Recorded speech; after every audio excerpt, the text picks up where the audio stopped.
आलसी सास।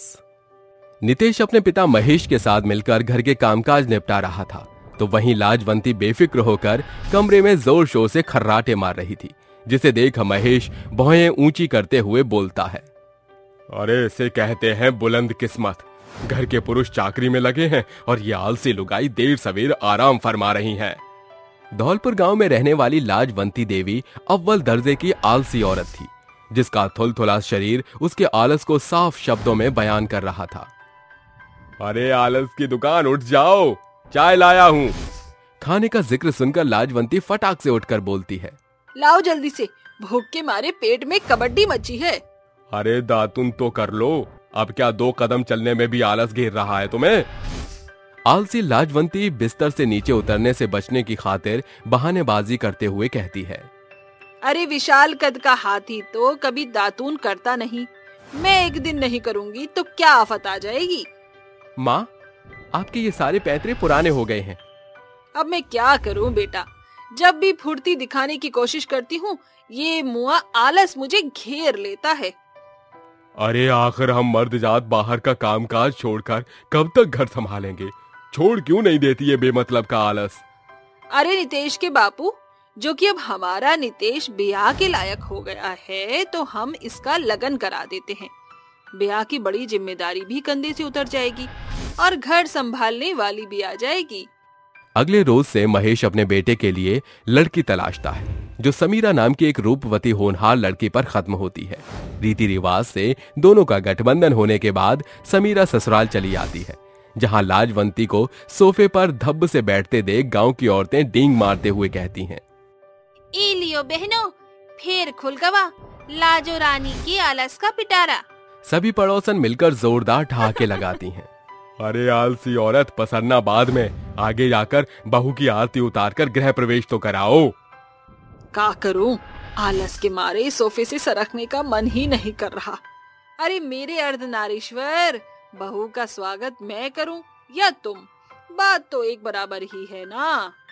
प्राणनाथ, तुम ही कर निपटा डालो। हाँ, कर भी क्या सकता हूँ। बहू, दाहिने पैर से कलश को गिराकर गृह प्रवेश करो। रात ढलने के बाद अगले सवेरे समीरा तड़के उठकर कहती है, बाप रे, चारों ओर मकड़ियों ने कितनी मजबूती से जाला बना हुआ है। वो झाड़ू उठाकर साड़ी का पल्ला कमर के छोर में बांधकर घर को चकाचक करके नहा धोकर पहले रसोई तय करती है, जहां खाने की मेज पर बैठा महेश बोलता है, अरे भाग्यवान, देख रही हो बहू के आ जाने से घर कितना जगमगा रहा है। मैं भी किस आलसी लुगाई के आगे बखान कर रहा हूँ, जिसे खुद से एक तिनका हिलाने में भी आफत आती है। क्या तुमने मुझे आलसी कहा? मुझे हल्के में न लेना। आज भी मैं चाहूँ तो चुटकियों में घर का कामकाज नचा कर रख दूं। अरे माँ, पिताजी की जुबान फिसल गई थी। माँ जी, ये लीजिए खीर। समय गुजरता है, आलसी लाजवंती दिन भर अपनी नई नवेली बहू के आगे सैकड़ों फरमाइश पेश करती, जिसे परेशान होकर रसोई घर में बुदबुदाते हुए समीरा कहती है, जाने कैसी आलसी सास पल्ले पड़ी है। दिन भर टांग फैलाए ऑर्डर देती है, बहू से बावर्ची बनकर रह गई हूँ। एक शाम समीरा बर्तन मांजकर बैठी ही थी कि मक्कार लाजवंती उसके आगे हरे चनों का गुच्छा पटकते हुए कहती है, हाय राम, आग बरस रही है। माँ जी, ये क्या?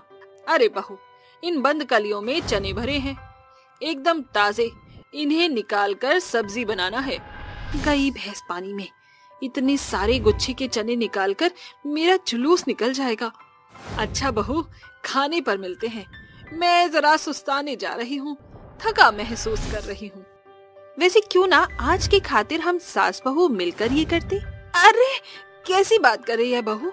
मैं तेरे रहते घर का काम करूं, ये शोभा देता है क्या?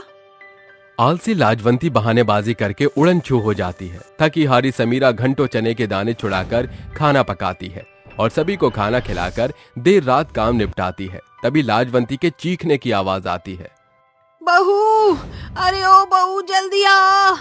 लो, आ गया बुलावा। कहिए सासू माँ। बहू, जरा ये पानी का जग पकड़ा दे। सास के बढ़ते आलस के चलते समीरा के सब्र का बांध टूट जाता है और वो बोल पड़ती है, हद है सासू माँ, इतने छोटे काम को आप खुद भी तो कर सकती थी। अरे इसे कौन सा भूत चढ़ गया? अब क्या करूं बहू, बुढ़ापे का शरीर होता जा रहा है ना। माँ जी, अभी आपने उम्र की 50वीं सीढ़ी भी नहीं चढ़ी और इतना आलस।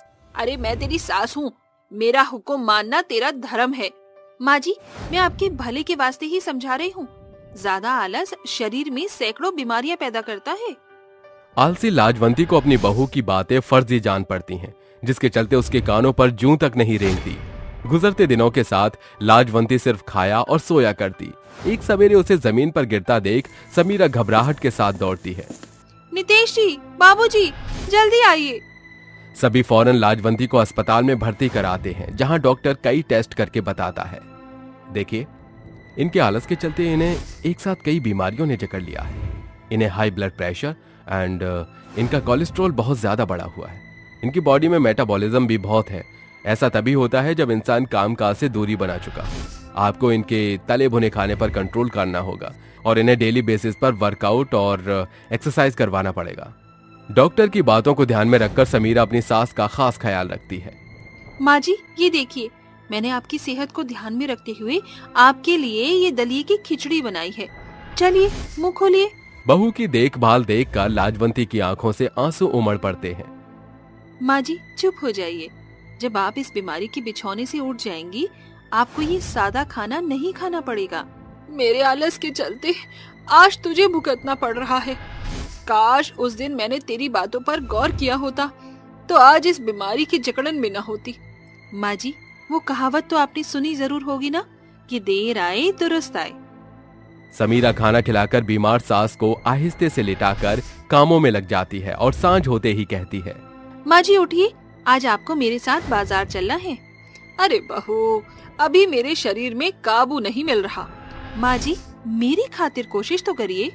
दोनों पैदल बाजार रवाना हो जाते हैं, जहां लाजवंती खुशमिजाज होकर कहती है, आज जीवन में पहली दफा मीलों की दूरी पैदल तय की है। तेरे साथ रास्ते का पता ही नहीं चला। माँ जी, पैदल चलना आपकी सेहत की खातिर अच्छा है।